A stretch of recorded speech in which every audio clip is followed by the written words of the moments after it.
Мать и мачеха обладает отхаркивающим эффектом, а также оказывает выраженное противовоспалительное и смягчающее действие. Кроме того, есть у растения и патагонное действие. Это делает ее незаменимой при повышенной температуре и простуде. В листьях растения содержится слизь, обеспечивающая обволакивающие и отхаркивающие действия. Биологически активные вещества оказывают комплексное воздействие на процессы воспаления.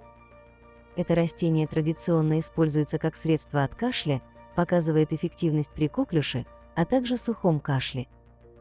Чай из мати мачехи способствует активному откашливанию, разжижению бронхиальной слизи, поэтому ее могут назначать при бронхите, ларингитах и даже бронхиальной астме.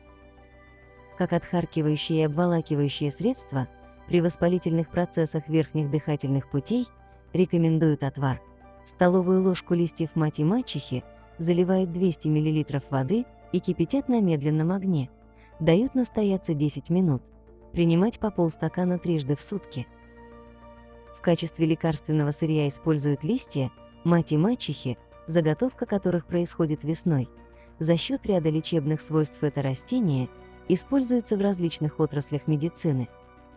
Растительные отвары употребляют при циститах, заболеваниях почек, печени, желчного пузыря, а также других болезнях желудочно-кишечного тракта, связанных с воспалительными процессами.